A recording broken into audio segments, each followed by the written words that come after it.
Bienvenidos nuevamente a nuestro devocional diario. Hoy continuamos con el devocional del Evangelio de Juan y estaremos desarrollando el capítulo número 5. El capítulo número 5 del Evangelio de Juan nos muestra una de las escenas más densas y reveladoras del ministerio de Cristo.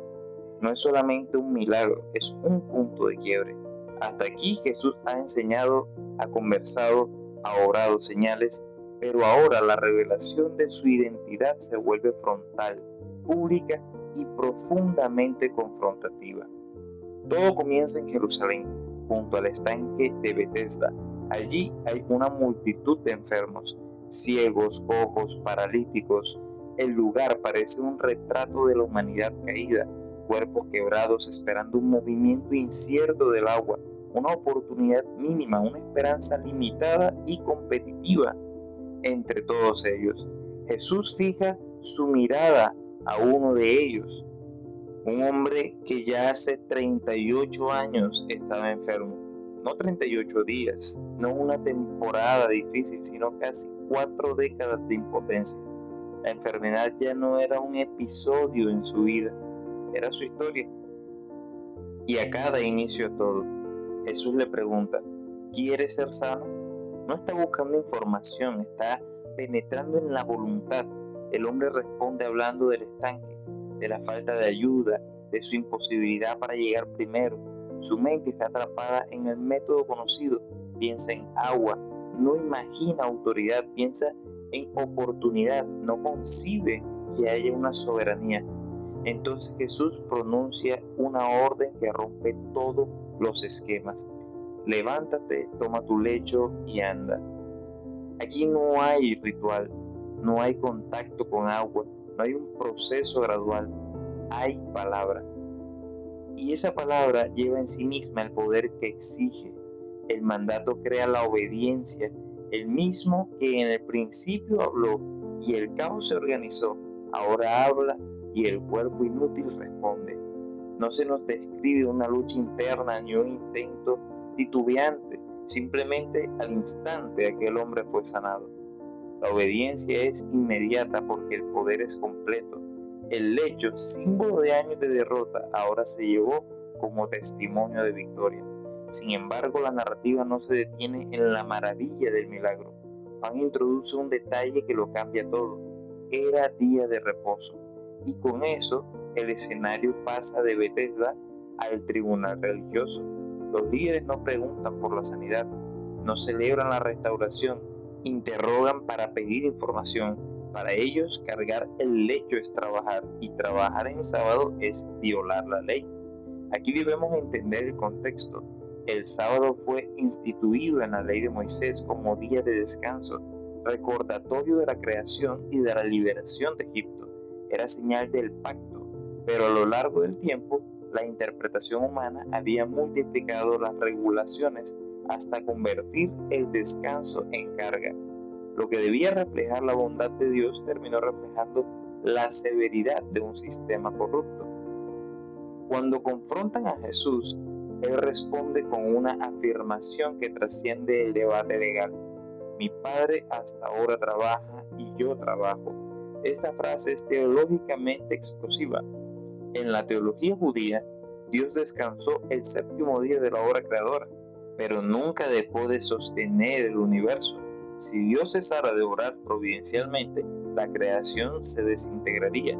Jesús se coloca en esa misma esfera de acción continua. No dice simplemente Dios trabaja, sino mi Padre y yo. Se apropia de una relación única y afirma una unidad en la obra. Por eso el texto declara que desde entonces procuraba matarle, porque no solo, según su interpretación, quebrantaba el sábado, sino que llamaba a Dios su propio Padre, haciéndose igual a Dios. Ellos entendieron perfectamente la implicación. Jesús no se presenta como un reformador del sábado, se revela como Señor del sábado. A partir de este punto, el capítulo se transforma en un discurso profundo sobre la relación entre el Padre y el Hijo. Jesús explica que el Hijo no actúa independientemente, sino en perfecta armonía con el Padre. El Hijo no puede hacer nada por sí mismo, sino lo que ve hacer al Padre.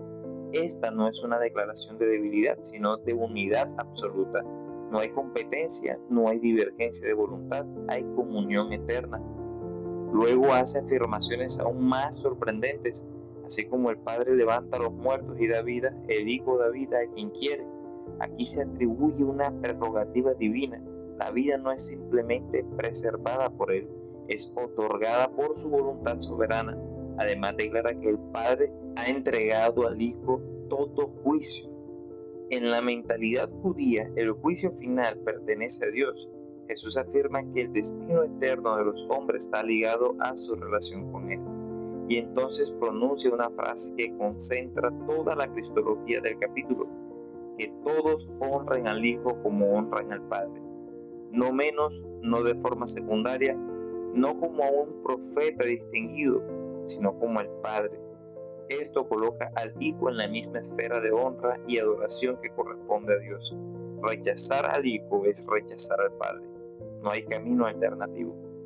Jesús continúa hablando de la vida eterna como una realidad presente. El que oye mi palabra y cree, tiene vida eterna. No dice tendrá, sino tiene. La vida no es solo una promesa futura, comienza ahora en la relación con Él, pero también advierte sobre la resurrección futura. Vendrá hora cuando todos los que están en los sepulcros oirán su voz, algunos para resurrección de vida, otros para resurrección de condenación. La voz que sanó al paralítico un sábado es la misma que un día despertará a los muertos.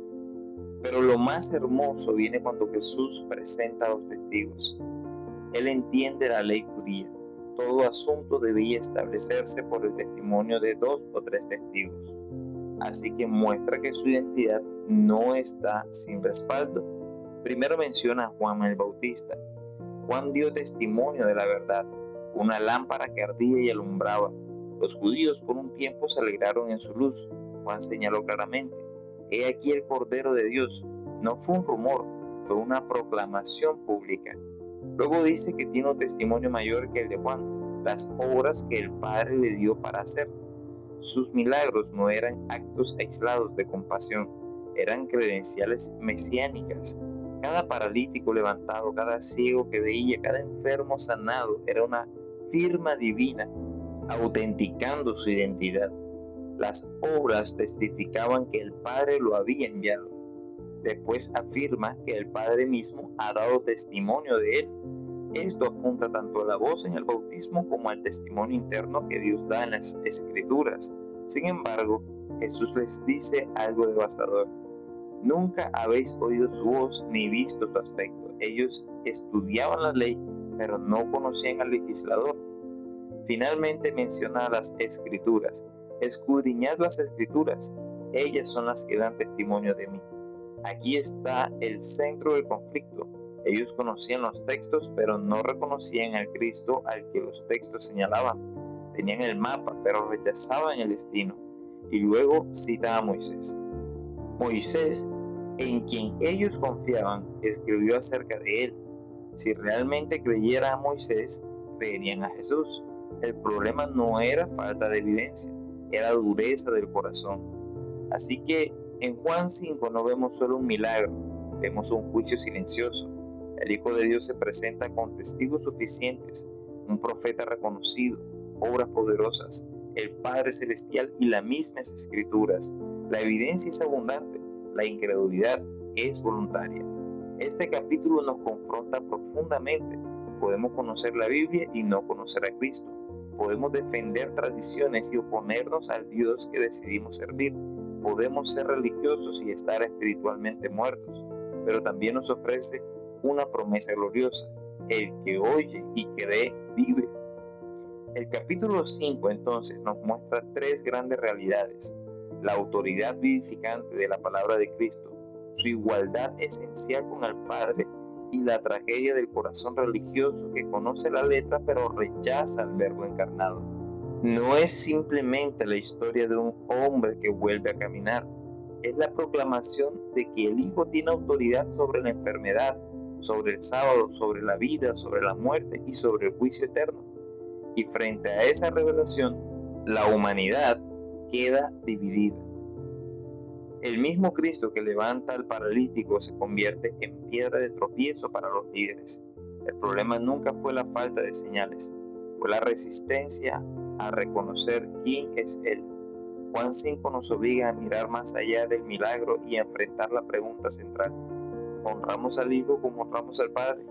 Porque en esa respuesta se juega no solo la interpretación de un texto, sino el destino eterno de cada persona. Amén.